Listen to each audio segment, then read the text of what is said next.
Vamos ahora sí a hablar de lo anunciado, de las medidas que está adoptando el Ministerio de Salud para restituir los servicios que se han visto más afectados debido a esta huelga médica que ya lleva 117 días. Estamos en estudios con Edgardo Nepo, asesor de la alta dirección del Ministerio de Salud. Muy buenos días, gracias por atendernos. Gracias a ustedes, buenos días. Bueno, explíquenos cómo se va a tratar de solucionar esta gran demanda de salud que se ha visto perjudicada por estos días de huelga. ¿De qué servicios estamos hablando cuando se refiere a restituir los principales servicios del sector salud? En primer lugar, vale la pena reiterar que el acatamiento de la huelga no es grande.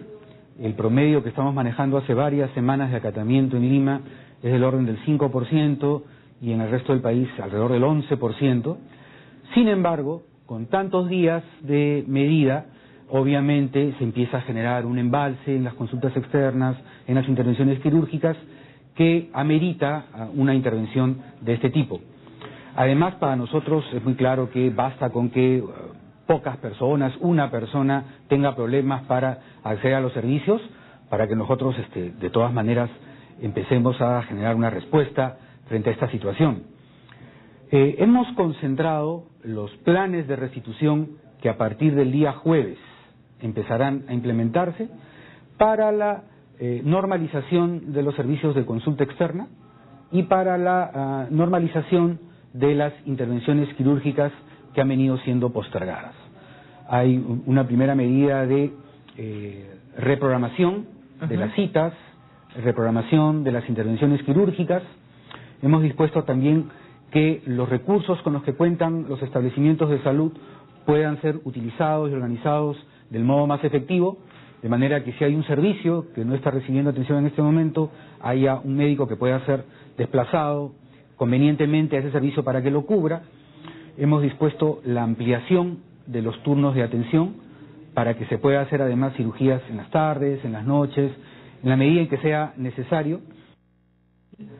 Por otro lado, de necesitarse complementar estas atenciones con otros servicios públicos o privados, también hay los mecanismos para que esto pueda ocurrir. ¿Cómo van a hacer para garantizar que el trabajo de los médicos que van a cubrir estas plazas no sea boicoteado, no sea atentado por algunos dirigentes que sí mantienen la medida de lucha? Nosotros hemos además incluido dentro de los planes de restitución la presencia de lo que denominamos orientadores en los hospitales, en los establecimientos de salud. Estos son equipos que están a cargo de recibir a las personas que acuden a los establecimientos, conducirlos del mejor modo para que puedan atenderse y además estar atentos ante cualquier intento de restringir la posibilidad de atención. Estas personas incluyen además servidores públicos de la Superintendencia Nacional de Salud, que, dicho sea de paso, tiene la responsabilidad adicional de supervisar que las prestaciones se realicen cumpliendo los estándares, las normas de prestación que el Ministerio de Salud establece, y también tiene servidores públicos del Seguro Integral de Salud, que son los denominados gestores del Seguro Integral de Salud. Son personas que, por el lado del SIS, están en los hospitales para verificar que efectivamente los pacientes que son asegurados del SIS puedan recibir la atención que van a buscar sin ningún problema, y en el caso de que exista alguna dificultad, orientarlos, ayudarlos para que puedan hacer un uso efectivo de los servicios de salud. A ver, vamos a poner algunos ejemplos para que la población lo entienda. La huelga indefinida se inició el 13 de mayo, ¿cierto? Efectivamente. Si yo tenía, por ejemplo, una consulta para el 14, el 15, ¿qué significa esta reprogramación de citas? ¿Que yo tengo que acudir con mi ticket que saqué, que tengo que ir a dar alguna información en admisión, en ventanilla, o cómo debe proceder la persona, el ciudadano que quiere acceder al servicio?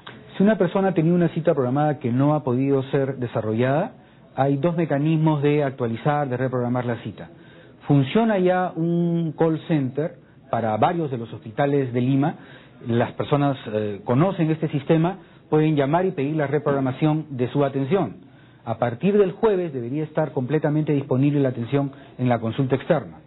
La otra es acercarse directamente al hospital para aquellos establecimientos que no estén trabajando con call center, que en el caso de Lima son los menos, y directamente ahí reprogramar su cita. En el caso de las intervenciones quirúrgicas, Si tenía ya una indicación de la operación, lo que debe hacer la persona es acudir al establecimiento de salud, el orientador lo va a ayudar a encaminar esa cirugía que ha sido postergada, que no ha sido atendida aún, para que entre en la lista de reprogramación y pueda ser intervenida prontamente. Y con esta ampliación de horarios, con esta ampliación posiblemente también de personal, ¿van a tener la certeza que van a ser atendidos por lo menos en tiempo breve, que no va a pasar nuevamente tantos meses antes de que puedan ser intervenidos, que puedan ser atendidos? Vale la pena decir que mucha de la demanda que no pudo ser atendida en consulta externa fue efectivamente atendida en los servicios de emergencia. Los servicios de emergencia de los hospitales han seguido funcionando. De hecho, ha crecido la producción de los servicios de emergencia en gran medida por la atención a personas que iban a consulta externa, que no recibían atención ahí, pero que si era un problema, digamos, grave, severo o que ameritaba de todas maneras una atención, se derivaba finalmente la demanda a la emergencia y en la emergencia era cubierta. De todas maneras hay otras atenciones que no han tenido una respuesta de este tipo, que son de las que estamos hablando, y hay otras atenciones que necesitan ser cubiertas en este momento porque son demanda que recién se expresa. Digamos, los problemas de salud pueden aparecer en cualquier momento. Lo que queremos es que se normalice la atención en consulta externa, en intervenciones quirúrgicas, y pensamos que con estas medidas lo vamos a conseguir. Invitamos a las personas a que acudan a los hospitales. Dije al principio que la medida no tiene un gran acatamiento, pero aun cuando sea poco, esto tiene un efecto en la impresión que tienen las personas de la disponibilidad para atenderse en los hospitales. Por supuesto, yo escucho que hay una huelga médica, entonces ni siquiera me doy la molestia de ir hasta el centro o al establecimiento y simplemente lo asumo como que todo ha paralizado y ya no voy a atenderme. Efectivamente. Esa podría ser la reacción también de muchas personas. Así es. Y nosotros queremos decirles a las personas que la atención no ha parado. Es heterogénea la intensidad, pero hay hospitales de Lima y hospitales del interior del país en los que prácticamente hay normalidad en la atención. Y uno cuando va al hospital ve el movimiento de personas atendiéndose, haciendo su fila, en farmacia, en los consultorios, las cirugías realizándose. Entonces, la producción, la atención no se ha detenido, ha continuado. Ha habido una merma, pero para nosotros, insisto, no es un tema de volumen. Basta con que haya un pequeño grupo de personas que no están recibiendo la atención para que responsablemente busquemos todos los medios para que se normalice la atención. Estas medidas de restitución rigen no solo para grandes hospitales, sino para todos los establecimientos, y estamos hablando de Lima o también de otras regiones del país. Estamos hablando de todo el país. Hay sitios del Perú en los que esta medida prácticamente no es sentida. En San Martín, en Tumbes, en algunas regiones el acatamiento es 0 o algún decimal. Entonces en esos sitios probablemente no haya necesidad de elaborar y ejecutar el plan de restitución porque los servicios prácticamente son normales. Pero hay otros sitios en los que sí hay una afectación, y en esos sitios, en Lima o en el resto del país, deben ser elaborados y ejecutados estos planes de restitución. Hemos tenido reuniones en el Ministerio de Salud con los directores de los hospitales de Lima. De igual manera hemos tenido comunicación con los directores regionales de salud, de manera que en todos los sitios donde amerite llevar a cabo estos planes de restitución se van a ejecutar, en Lima y en el resto del país. Muchos ciudadanos se preguntarán por qué no se adoptaron esas medidas antes, por qué no se intentó normalizar el servicio antes cuando ya habían varias quejas pendientes. Bueno, la huelga no fue de una enorme intensidad. Nosotros hemos estado monitoreándola diariamente y hemos visto cómo ha ido cayendo el acatamiento en el transcurso de las semanas. Las cifras que teníamos de la caída de producción nos hacían ver que, reordenando un poco con esta medida de ampliar los horarios en las tardes en 9, 10 hospitales de Lima, estábamos cubriendo este déficit que se estaba generando. Sin embargo, superados ya los 100 días, inevitablemente, por más baja que sea la intensidad, se empieza a generar un embalse. Entonces, digamos, la situación es otra hoy, luego de un periodo tan prolongado, inevitablemente necesitamos destrabar, desembalsar este acumulamiento que es producto de tantos días, que si uno lo ve como día puntual no es mucho en realidad, pero ya colocándolo en perspectiva empieza a crecer. Y en segundo lugar, porque hemos estado optimistas y muy enfocados en el diálogo para convencer a la dirigencia de que no se justificaba continuar con esta medida. Apostamos en todo momento a que íbamos a tener realmente una solución conversada, una solución dialogada. Y parece que en efecto las soluciones estaban planteadas, ¿no? Pero algo pasó en el camino que generó nuevamente el entrampamiento. Hemos estado a punto de llegar a un acuerdo sobre los temas que formaban parte del pliego que los dirigentes colocaron sobre la mesa. Nosotros pusimos otros, llegamos a un acuerdo en casi 12 puntos que juzgaron los dirigentes beneficiosos, adecuados, interesantes, pero hubo un tema en el que lamentablemente se trabó la conversación. Nosotros planteamos una solución para ese tema. El tema es el que haya un aumento en el componente fijo de la remuneración. Hemos tratado de encontrar fórmulas que más bien estén ligadas a las bonificaciones por el trabajo que realizan los médicos. Y además porque en un acuerdo planteado y que aún está vigente el año pasado ya se hablaba de un incremento base de 1.500 soles, ¿no? Me parece que eso se está dando de forma progresiva. Efectivamente, un médico que empieza a trabajar hoy en el Perú gana 4.568 soles. Con eso empieza la carrera de un médico nombrado, de la 276, para hablar en términos legales. Los serumistas, los residentes, han tenido un incremento efectivo de 1.500 soles.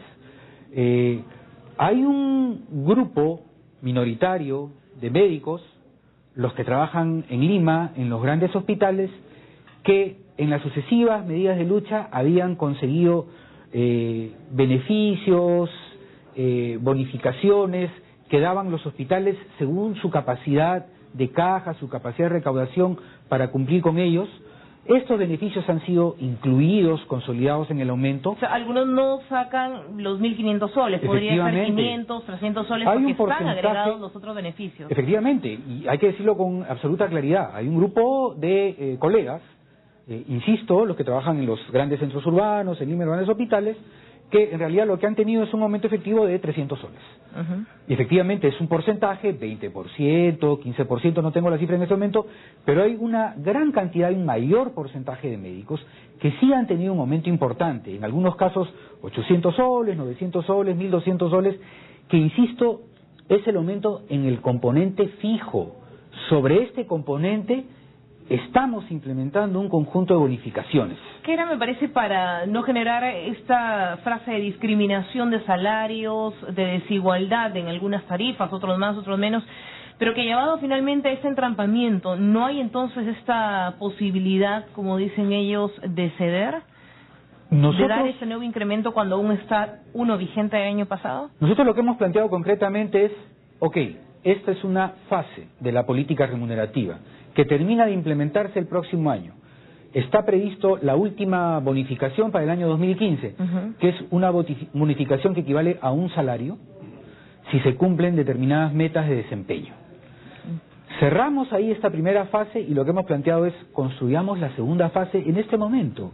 Armemos un grupo de trabajo con la Federación Médica para que en el presupuesto que se va a formular el próximo año, para el 2016, empecemos ya la ruta de la segunda fase, no solo para los médicos, para todos los trabajadores de salud, porque además, y esto es importante que la opinión pública lo sepa, la política remunerativa no solo mejora a los médicos, es para todos los trabajadores profesionales y técnicos asistenciales de salud. Bueno, la disposición de normas legales, para culminar también, ya es clara, ¿verdad? Los médicos que no decidan suspender su medida de lucha van a ser despedidos, en la medida que no estén atendiendo y no estén laborando. En respeto escrupuloso de las disposiciones administrativas y legales vigentes, que el Ministerio siempre va a respetar, inevitablemente se va a llegar a evaluar caso por caso y cuando haya el mérito para ello, no queda otra que iniciar los procesos respectivos. Legales. Por lo tanto, se les está recortando, digamos, el sueldo a los que no trabajan. Bueno, los descuentos se vienen aplicando desde el principio. Y eso es algo que los colegas saben. El año pasado en la huelga que hubo se hizo igual. Ellos saben perfectamente que es legal que si no se trabaja y además habiendo sido la huelga declarada ilegal, corresponde hacer descuentos, y en los procesos están comprendidas las sanciones a las que haya lugar y se estudiará caso por caso los méritos necesarios. Perfecto. Muchas gracias entonces por estos puntos. Edgardo Nepo, asesor de la alta dirección del MINSA. Ya lo saben, a partir del jueves entra en vigencia este plan de restitución de los principales servicios afectados por la huelga médica. Usted podrá ir para atenderse y esperemos también que el servicio se normalice.